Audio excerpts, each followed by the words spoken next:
किसी को निराश होना चाहिए, नाखुश होना चाहिए, ना किसी को उसमें बहुत उत्साह होना चाहिए। हम लोग की जो जवाबदारी रहेगी वो तो आंख में पट्टी बांध के काम करने की रहेगी। फाइनली जो 90 सीट है उसमें से सिंगल नाम कितने पे आ रहा है और कितने पे डबल और 3 नाम आ रहे हैं? एआईसीसी ने कांग्रेस इलेक्शन कमेटी की सूची जारी कर दी है और सबसे बड़ा नाम जो है टीएस सिंहदेव को भी जो है उस सूची में शामिल किया गया। और इस वक्त हमारे साथ जो है टीएस सिंहदेव जी जो डिप्टी सीएम है। सर, आपको भी इस सूची में शामिल किया गया है। क्या लगता है कि कब तक इसमें पूरा हो जाएगा? क्या आपके नाम को लोग कैसे देखें? इसमें व्यक्तिगत जरूर बहुत खुशी की बात है, सभी साथी भी उत्साहित हैं। छत्तीसगढ़ को एक प्रतिनिधित्व यहाँ भी मिला, ये हम सब के लिए गर्व की बात है। मेरा बात नहीं है, एक छत्तीसगढ़ को प्रतिनिधित्व मिला है। इसके पहले सीडब्ल्यूसी में भी 2 प्रतिनिधि छत्तीसगढ़ से लिए गए। तो ये छत्तीसगढ़ को भी पहचान कांग्रेस में राष्ट्रीय स्तर पे मिल रही है। ये हम सब के लिए जो मेहनत करते हैं सभी साथी, नाम एक आदमी का आता है, ये हम प्रतिनिधि हैं सब उन साथियों के जो कांग्रेस के लिए अच्छा काम कर रहे हैं। तो हम सब के लिए गर्व की बात है और मैं अत्यंत आभारी हूँ सोनिया जी का, खड़गे जी का, राहुल जी का, कि उन्होंने मुझे ये मौका दिया। सर, सीसी में आपको जगह तो मिली है, लेकिन जो आपकी विरोधी हैं पार्टी में ही, जो खुलकर कभी कभी आपके खिलाफ बोलते हैं, वो टेंशन में आ गए हैं। दूसरी ओर जो आपके समर्थक हैं वो काफ़ी उम्मीद लगा लिए हैं। दोनों चीज़ें हैं। ना तो किसी को निराश होना चाहिए, नाखुश होना चाहिए, ना किसी को उसमें बहुत उत्साह होना चाहिए। हम लोग की जो जवाबदारी रहेगी वो तो आंख में पट्टी बांध के काम करने की रहेगी। न्याय के जो मूर्ति को हम लोग देखते हैं, तराजू हाथ में है, आंख में पट्टी बंधी हुई है, अर्थात किसी को किसी भी भेदभाव से या समभाव से या अपनेपन से नहीं देखना। पार्टी हित में जो सबसे अच्छा होगा निर्णय, चाहे वो कोई भी हो, किसी के साथ भी जुड़े हुए हों, व्यक्तिगत क्या चीज़ें रहती हैं ये गौड़ हो जाती हैं।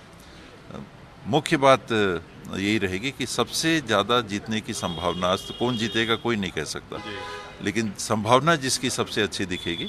और फिर हम एक परिवार के हैं, हम मानते हैं कि हम जब सब कांग्रेस के हैं तो फिर कांग्रेस के लिए करना है, नाम चाहे किसी का है। सर, एक लास्ट सवाल था। लगातार बैठकों का दौर जारी है, कल भी 2 बैठक हुई, उससे पहले भी बैठक हुई। फाइनली जो 90 सीट है उसमें से सिंगल नाम कितने पे आ रहा है और कितने पे डबल और 3 नाम आ रहे हैं? अभी तक हम लोगों ने जो देखा 2790 आवेदन आए हैं।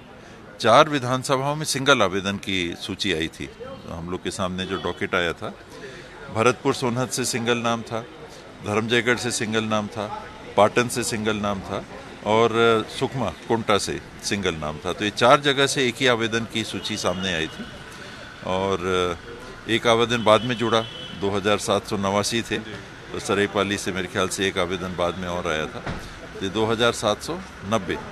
तो इनमें से अब हम लोग को चयनित करना है। प्रयास ये रहेगा, और चाहे सीईसी हो, मंशा सीईसी की भी यही रहती है कि राज लेवल पे ही आप लोगों को चयनित करके, और छोटे से छोटा पैनल यथासंभव 90 के 90 विधानसभा में सिंगल नाम आना चाहिए। फिर जो केंद्र के पास जानकारी रहती है, शीर्ष नेतृत्व के पास जानकारी रहती है, उसकी फिर वो समीक्षा कर लेते हैं। सर, आप लोग क्या सिंगल नाम भेजेंगे कि डबल नाम भेजेंगे? प्रयास तो रहना चाहिए सिंगल भेजने का, लेकिन कहीं अगर असमंजस की स्थिति है या कहीं बराबर के दावेदार हैं, यहाँ तय नहीं हो पा रहा, तब स्क्रीनिंग कमेटी के माध्यम से एक से ज़्यादा नाम का। बाकी अधिकांश सीटों पे कोशिश होगी कि सिंगल। हमेशा सीईसी के भी जो अभी तक मेरा अनुभव रहा है पिछले कुछ सालों में, मंशा सीईसी की रहती है कि एक नाम आप लाएं, निचले स्तर से ही एक नाम आना चाहिए। हम वहाँ पर उस लेवल पे समीक्षा करेंगे कि नाम आपने सही दिया है कि नहीं, क्योंकि वहाँ बहुत जानकारियाँ रहती हैं। हम लोग को लगता है कि पता नहीं क्या है कि क्या नहीं, सब लिखित में उनके पास जन्म कुंडलियाँ सब रहती हैं। तो ये थे हमारे साथ डिप्टी सीएम टीएस सिंहदेव जी, जिन्होंने बताया कि किस तरीके से उनके सीसी में आने से जो है किसी को निराश नहीं होना चाहिए और किसी को उत्साह भी नहीं बढ़ना चाहिए। उन्होंने स्पष्ट तौर पर कहा है कि जो भी निर्णय होगा वो बेहतर कैंडिडेट और जिताऊ कैंडिडेट के लिए होगा। अब देखना होगा कि आने वाले दिनों पर जिस तरीके से कांग्रेस की पहली सूची आ रही है उसमें किन किन विधायकों को या किन किन नेताओं को जगह मिल रहा है। कैमरामैन मुकेश के साथ सौरभ सिंह परिहार, IBC 24 रायपुर।